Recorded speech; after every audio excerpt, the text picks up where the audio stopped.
Welcome back. Last week, we learned about Jesus and the widow of Nain. What can we learn from this encounter that will better prepare us for the upcoming service for the departed? 3 things stand out. First, the details of this episode force us to confront reality. In death, as represented by the widow and her procession of mourners, we're confronted with a truth that we might try to ignore during life, which is the power of sin and the certainty of death. These 2 things represent the human condition. We are unable to change their effects. The effects of death, as witnessed within the followers of the funeral procession, are hopelessness, fear, uncertainty, vulnerability, and insecurity, compounded by the fact that a single mother had to bury the young son who was her sole source of support. The grief of separation is another effect of death. Our natural death separates us from the love of family and friends, just as sin has separated mankind from the nearness of God. And ultimately, there is a stark reality that without salvation, we face spiritual death, which is eternal separation from the love of God. Secondly, seeing Jesus Christ as Lord of the living and the dead changes our perspective. The word Lord is key. It's not just a name.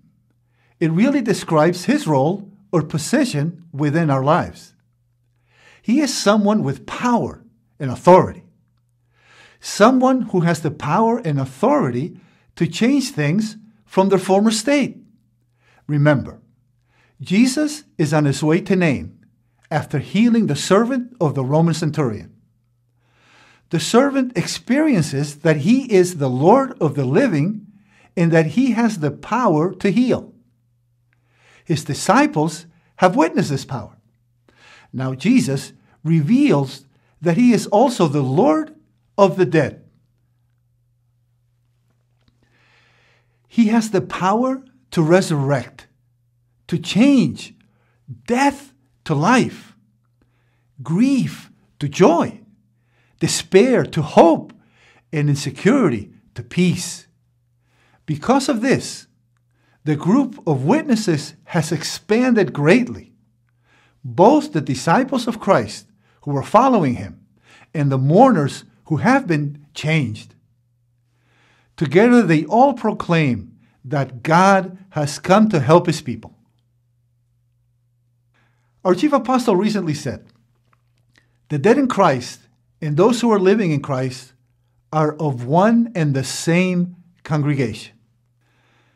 We see from the story how a congregation of new believers and witnesses expands when they let the power of Jesus Christ change them.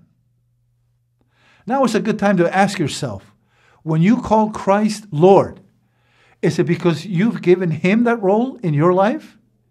Have you personally witnessed his power to change things in your life? The third notable aspect that will help us prepare for service for the departed is that we see Jesus being motivated by his compassion to take action. Love and compassion are the very core of Jesus' nature, and they are fundamental to his mission. Try to note something strikingly different about this action compared to the healing of the centurion's servant. The centurion already knows of Christ and has faith in him. He reaches out and asks for his help with complete belief in the outcome. Jesus marvels over his faith and responds.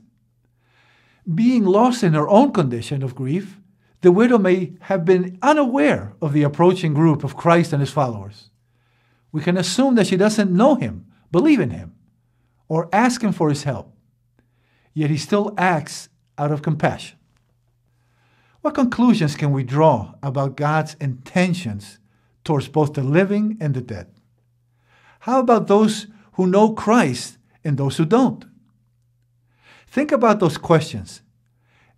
When you're ready, turn to your study guides and discuss the rest of the questions with your group.